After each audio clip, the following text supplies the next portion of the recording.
Bonjour, je m'appelle Ludovic Lambert et aujourd'hui je vais vous parler de la phrase complexe, la phrase subordonnée en néerlandais.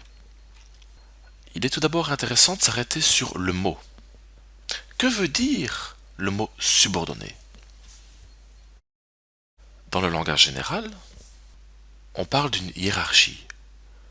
Par exemple, dans une société, les employés sont subordonnés aux cadres qui eux-mêmes sont subordonnés au PDG. Vous le voyez sur mon petit dessin à droite de l'écran.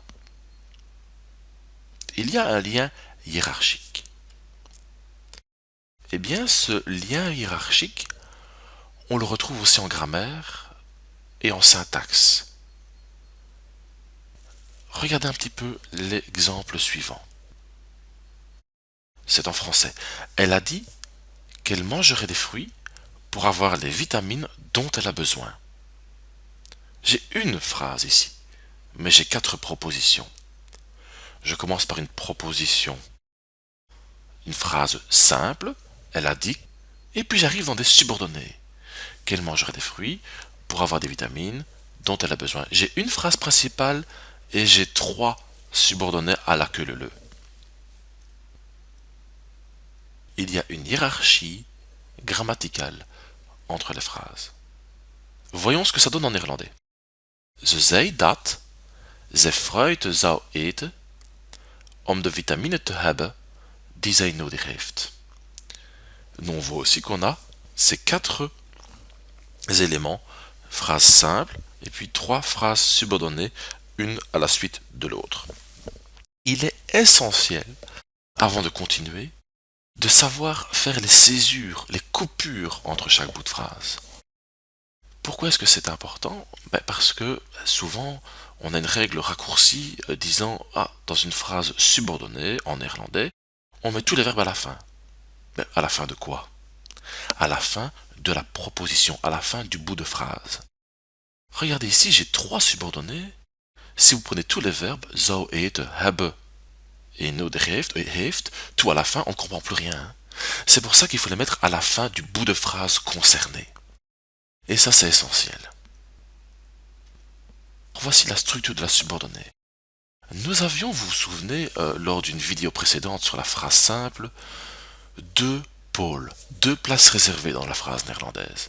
Dans la phrase simple, ces deux pôles sont remplis par le premier élément verbal, le PV, et le reste verbal, le RV, qui peut être rempli par plusieurs choses. Le RV, il peut être unique, il peut être multiple, il peut être vide. Eh bien, nous retrouvons ces deux pôles, ces deux places réservées, dans la phrase subordonnée. Le premier pôle sera rempli par le conjoncteur.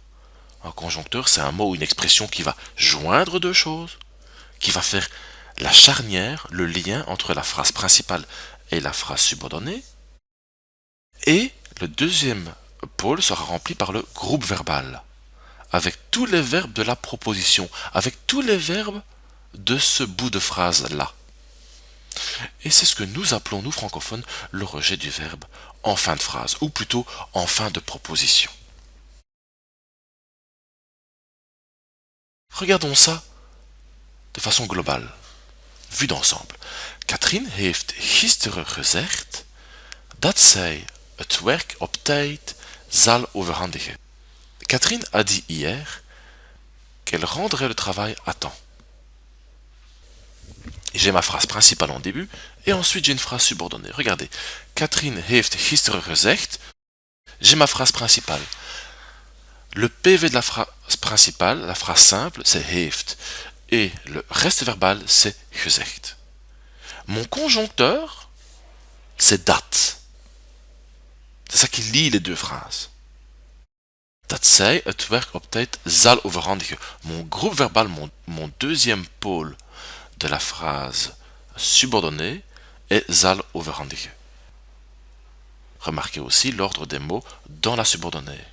Dat zij, sujet, puis het werk, objet, puis j'ai le reste, et puis le verbe en fin de proposition. Regardons ensemble quelques exemples de subordonnés.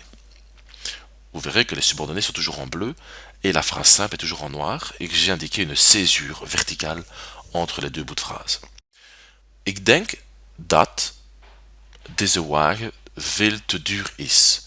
Je pense que cette voiture est beaucoup trop chère. Conjoncteur dat. Groupe verbal is. Rejet du verbe en fin de proposition, en fin de la phrase subordonnée. Deuxième exemple. We weten nog niet wie ons prototype heeft gestolen. Nous ne savons toujours pas qui a volé notre prototype. We weten nog niet, phrase simple. J'arrive dans ma subordonnée avec comme conjoncteur oui. Oui est un mot interrogatif. Exemple 3. De yoghurt die we verleden jaar op de markt lanceerden, heeft veel succes geboekt. Le yaourt que nous avons lancé sur le marché l'année passée a beaucoup de succès. Ce qui est intéressant de constater dans cette phrase-ci, c'est que l'élément en bleu, donc ma subordonnée, est à l'intérieur, elle est insérée, elle est, autrement dit aussi, enchâssée dans ma phrase simple. Nous avons ici une phrase subordonnée relative. C'est-à-dire qu'elle est elle est relative, il y a un lien, il y a une relation avec un antécédent qui est yoghurt. Regardons un peu. De yoghurt, phrase simple, dit, j'arrive avec mon conjoncteur, qui est un pronom relatif ici, hein, conjoncteur, j'arrive dans la phrase relative, dans la subordonnée relative, we verleden jaar op de markt lanceerde, verbale groep. Pour pas mélanger les deux, je mets une virgule et j'arrive dans la suite de ma phrase simple, de ma phrase principale. Heeft veel succes geboekt. Exemple suivant. Uit ons marktonderzoek is gebleken dat jonge vrouwen van onze chocolade houden. Et il ressort de notre enquête, phrase principale. Dat conjoncteur, j'arrive dans une phrase subordonnée. Jonge vrouwen van onze chocolade houden. Il ressort de notre enquête que les jeunes femmes aiment notre chocolat. Dernier exemple. Aangezien Charlotte nu minder werk heeft, zal ze voor het feestje zorgen. Vu que Charlotte a maintenant moins de travail, elle va se charger de la fête. Aangezien, ici une autre conjonction de coordination qui veut dire vu que. C'est mon conjoncteur et j'ai mon heeft qui est mon groupe verbal de la phrase subordonnée. Ce qui est particulier ici et ce qui est assez intéressant et un peu plus compliqué peut-être pour les apprenants, c'est que la subordonnée se trouve en début de phrase. Et de ce fait, dans la phrase simple qui suit zal ze, je dois faire une inversion. Vous vous souvenez lors d'une vidéo précédente que j'avais utilisé comme règle, si je commence dans une phrase simple, ma phrase par autre chose que le sujet, mon PV, mon premier élément verbal, sera de toute façon en deuxième place, sauf dans deux cas expliqués précédemment. À ce moment, mon sujet n'a d'autre choix que d'être en troisième place, ce que nous appelons inversion. Ici, le premier élément de ma phrase simple, c'est la subordonnée en fait.